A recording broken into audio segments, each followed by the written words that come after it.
Shalom. I'd like to start by giving all praise, honor, and glory to Yahweh, Bahashim Yahawashi, Bahashim Rakakwadash. I would also like to send double honors out there to the elder apostles of Great Millstone for passing down this truth, and a sincere salutation out there to the elect preaching this word in truth and sincerity. Now, in this lesson, I want to go into how the Lord is dealing with the meek and humble. If you have a proud spirit on you, the Lord isn't dealing with you, because ultimately, if you have a proud spirit, you're not going to be able to receive this knowledge, wisdom, and understanding of the Lord. You have to humble yourself and submit yourself to the Lord to even receive the Holy Spirit. So, we'll kick it off with Philippians chapter 2, verse 1. It says, if there be therefore any consolation in Yahawashi Mashiach, if any comfort of love, if any fellowship of the Spirit, if any bowels and mercies, fulfill ye my joy, that ye be like-minded, having the same love, being of one accord, of one mind.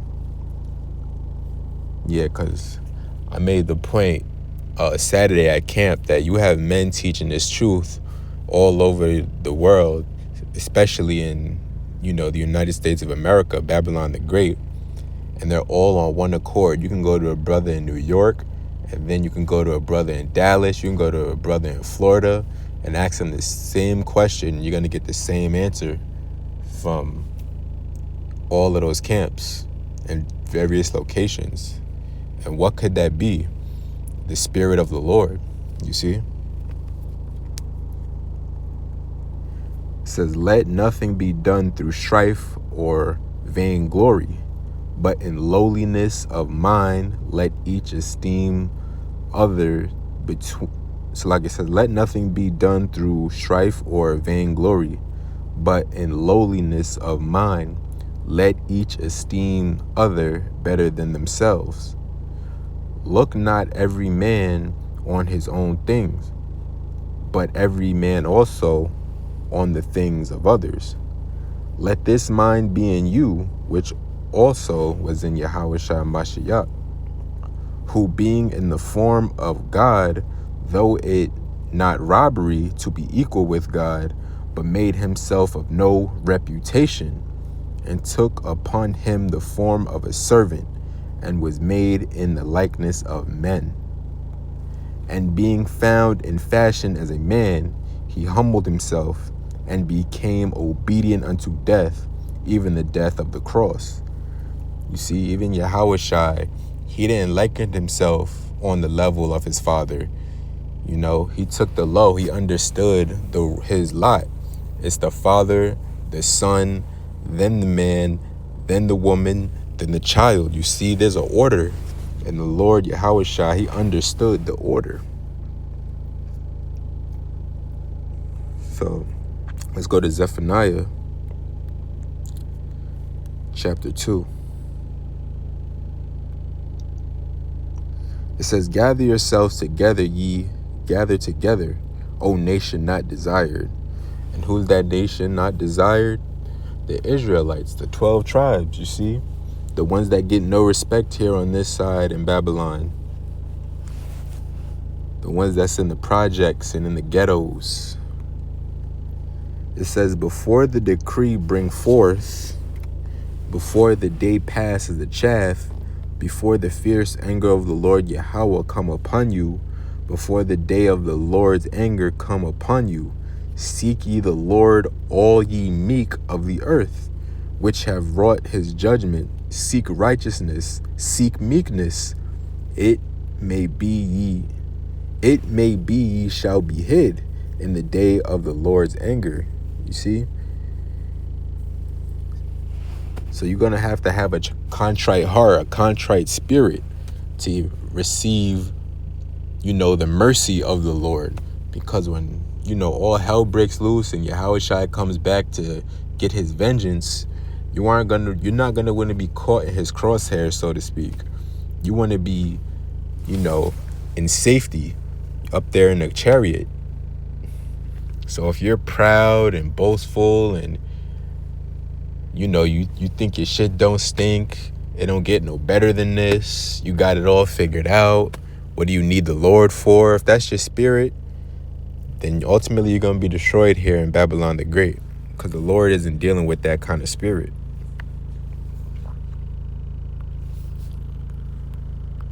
Let's go to Matthew chapter 5, verse 3. In Matthew chapter 5, verse 3, it says, "Blessed are the poor in spirit, for theirs is the kingdom of heaven. Blessed are they that mourn, for they shall be comforted. Blessed are they that mourn, for they shall be comforted. Blessed are the meek, for they shall inherit the earth. Blessed are they which do hunger and thirst after righteousness, for they shall be fulfilled." And who's really, crying out for righteousness' sake right now? Who really wants righteousness to be the standard in the world right now? The Israelites, starting with the elect. See, we're the only ones calling out the wickedness of the world, for the Lord's sake. You see? Day in and day out, week in and week out. You see, we yearn for a righteous kingdom. You see, you got, the 2/3, the people in the world, they can be concerned. They're concerned with other things. They can care less for the world to be ran in righteousness. This is talking about a select group of people. Matthew 5 and 6, it says, "Blessed are they which do hunger and thirst after righteousness, for they shall be filled. Blessed are the merciful, for they shall obtain mercy. Blessed are the pure in heart, for they shall see the Most High. Blessed are the peacemakers, for they shall be called the children of the Most High. Blessed are they which are persecuted for righteousness' sake, for theirs is the kingdom of heaven. Blessed are ye, when men shall revile you, and persecute you, and shall say all manner of evil against you falsely for my sake. Rejoice, and be exceedingly glad, for great is your reward in heaven. For so persecuted they the prophets which were before you." And if you understand reincarnation, the prophets of old are the same prophets that's doing the work today. If you was doing the work of a prophet, in the days of old, you're going to still be fulfilling those works today. You see? The spirit of the prophets is subject unto the prophet. It says, "Ye are the salt of the earth, but if the salt have lost his savor, wherewith shall it be salted? It is thenceforth good for nothing, but to be cast out, and to be trodden under foot of men. Ye are the light of the world. A city that is set on a hill cannot be hid."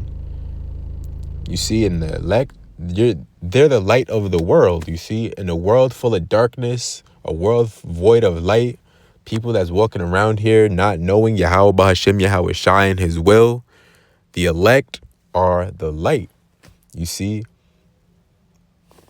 they're the promise of something better to come.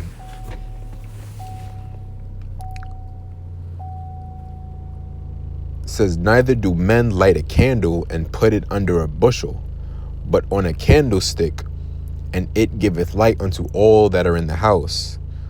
Let your light so shine before men, that they may see your good works and glorify your Father which is in heaven." And when we're out there in the highways and the byways, that's what we're doing. We're letting our light shine before men, bringing out the will of the Lord. And even in our, carnal flesh, we're still out there glorifying the Lord in his will, letting the people know that it gets greater later. America isn't the end all be all. It gets better than this, and that should be a beautiful message to our people. But some take heed and others don't. Some could receive it and others can't. It's all the will of the Lord at the end of the day. The Lord is the one doing the choosing. We're just out there doing the work. as he commanded us.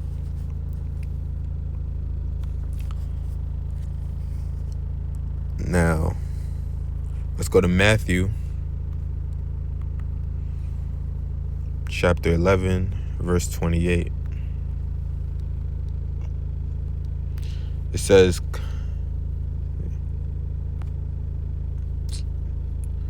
this is Matthew 11 and 28, and it's in the red, so this is Yahushua speaking. It says, "Come unto me, all ye that labor and are heavy laden, and I will give you rest.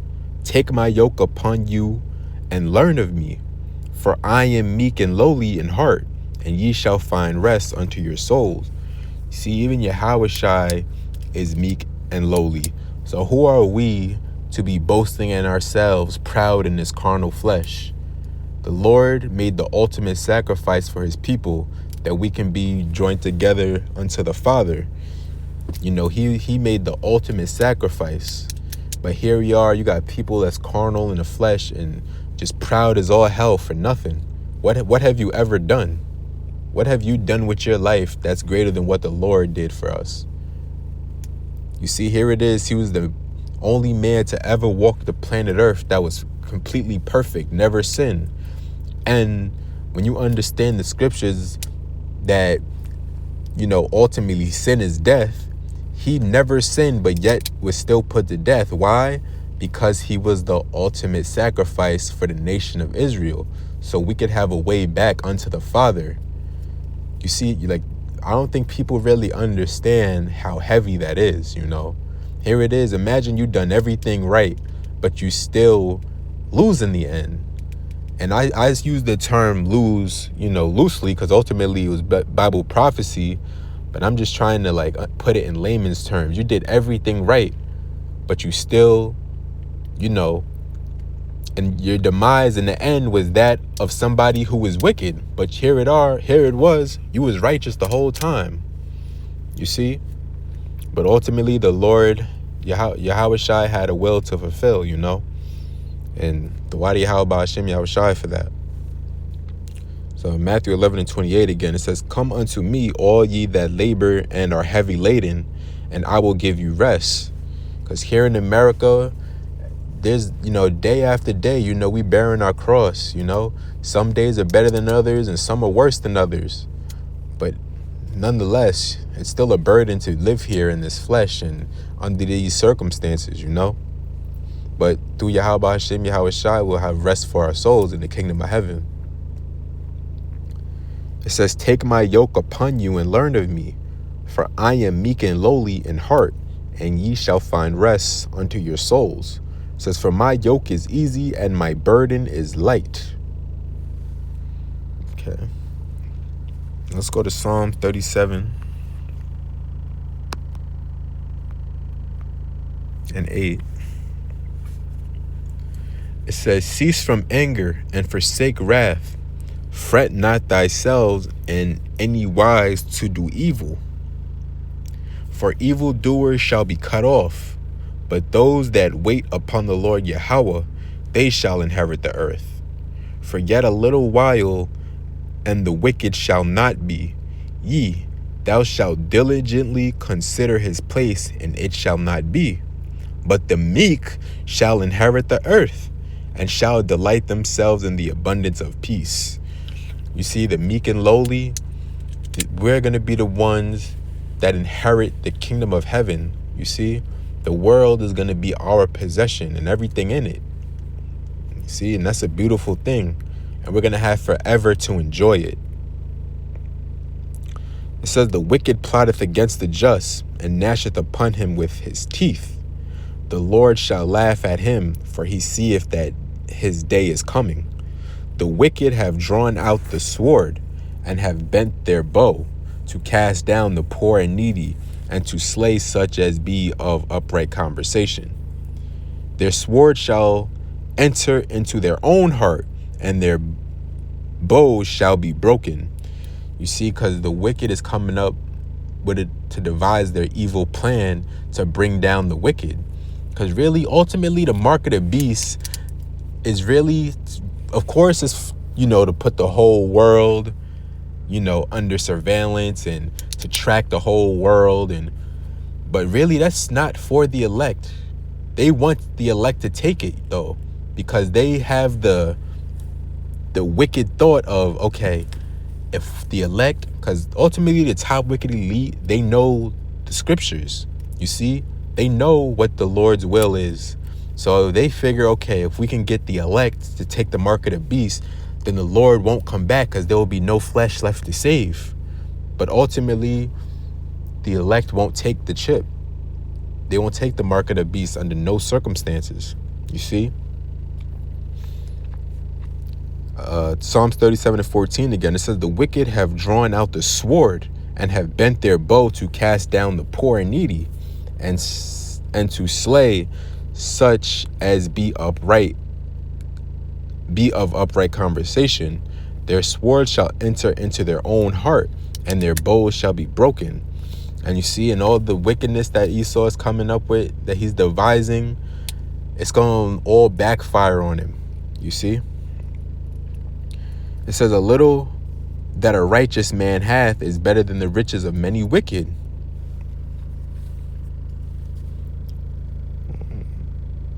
That was the point. Now, let's go to Psalms 25. Let's read it in the NLT.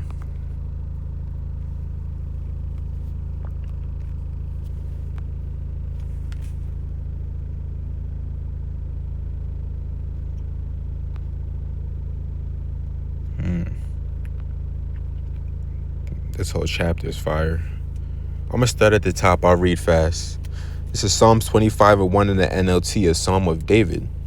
It says, O Lord, I give my life to you. I trust in you. My God, do not let me be disgraced or let my enemy rejoice in my defeat. No one who trusts in you will ever be disgraced, but disgrace comes to those who try to deceive others. Show me the right path, O Lord. Point out the road for me to follow.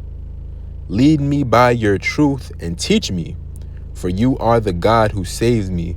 All day long I put my hope in you.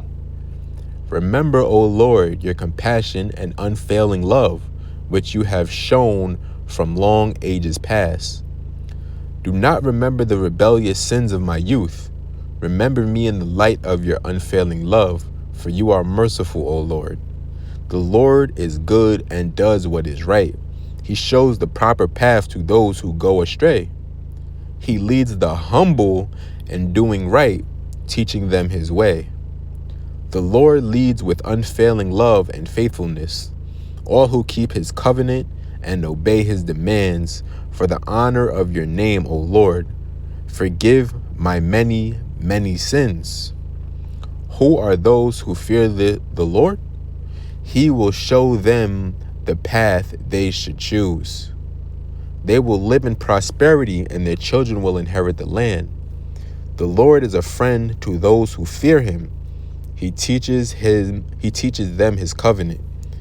My eyes are always on the Lord, for he rescues me from the traps of my enemies. Turn to me and have mercy, for I am alone and in deep distress. My problems go from bad to worse. Oh, save me from them all. Feel my pain and see my trouble. Forgive all my sins. See how many enemies I have and how viciously they hate me. Protect me. Rescue my life from them. Do not let me be disgraced, for in you I take refuge. May integrity and honesty protect me, for I put my hope in you, O God. Ransom Israel from all its troubles.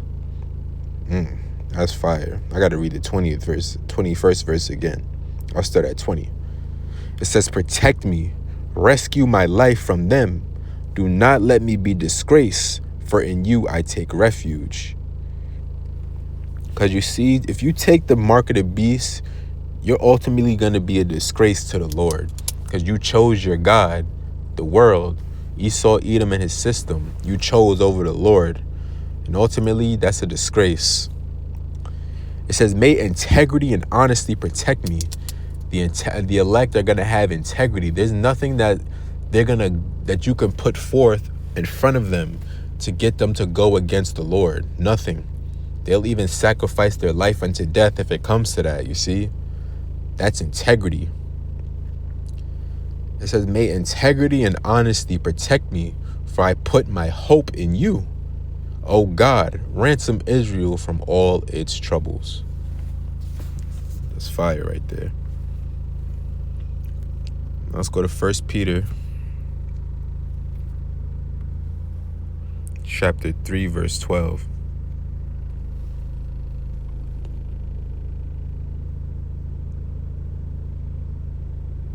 We'll stay here in the NLT. Let's see how it reads. This is 1 Peter chapter 3, verse 12 in the NLT. It says, the eyes of the Lord watch over those who do right, and his ears are open to their prayers, but the Lord turns his face against those who do evil. Now, who will want to harm you if you are eager to do good? But even if you suffer for doing what is right, God will reward you for it. So don't worry or be afraid of their threats. Instead, you must worship Yahweh as Lord of your life. And if someone asks about your hope as a believer, always be ready to explain it. But do this in a gentle and respectful way. Keep your conscience clear. Then if people speak against you, they will be ashamed when they see what a good life you live because you belong to Yahweh Shai. It says, remember, it is better to suffer for doing good, if that is what God wants, than to suffer for doing wrong. Yahweh Shai suffered for our sins once for all time. He never sinned, but he died for sinners to bring you safely home to God. He suffered physical death, but he was raised to life in the spirit. That's not bad. I'm not mad at it. Okay. Now, let's go to James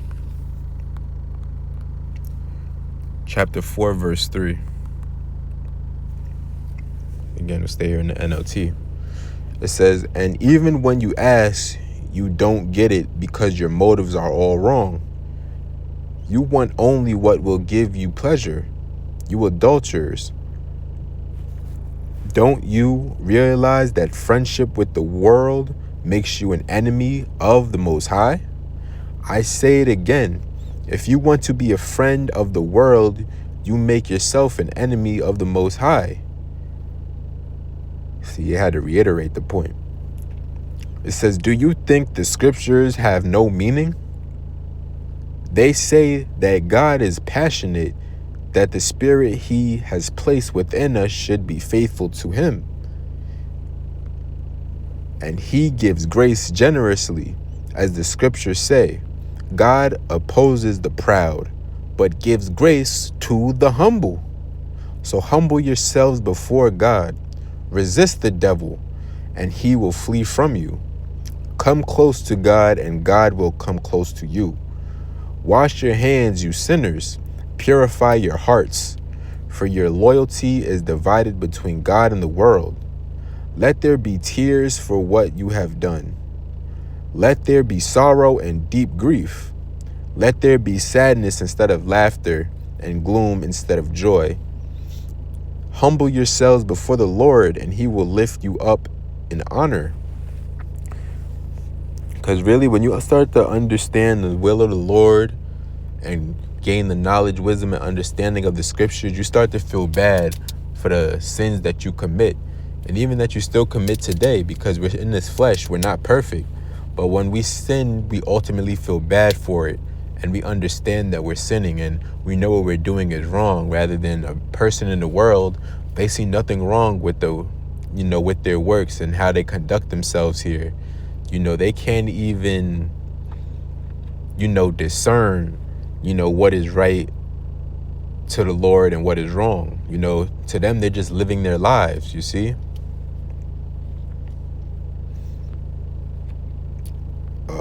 James 4:10 again, it says, humble yourselves before the Lord, and he will lift you up in honor. You see, humility is a major part of the faith, you see. If you don't have any humility, you're not humble, you can't take the low, you're not meek, ultimately, you're not going to make it in this thing. Because that's a huge part of the walk. Now, I'll end it here. Let's go to Proverbs. Let's go back to the King James. This is Proverbs 16 and 18. In the King James, it says,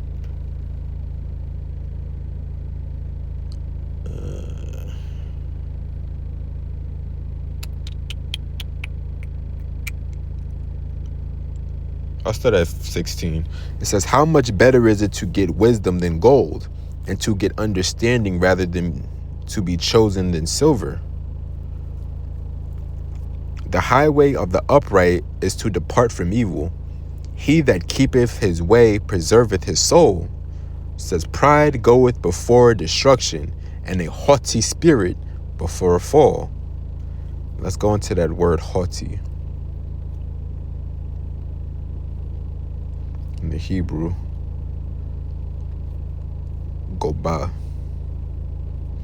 It says height, exaltation, grandeur.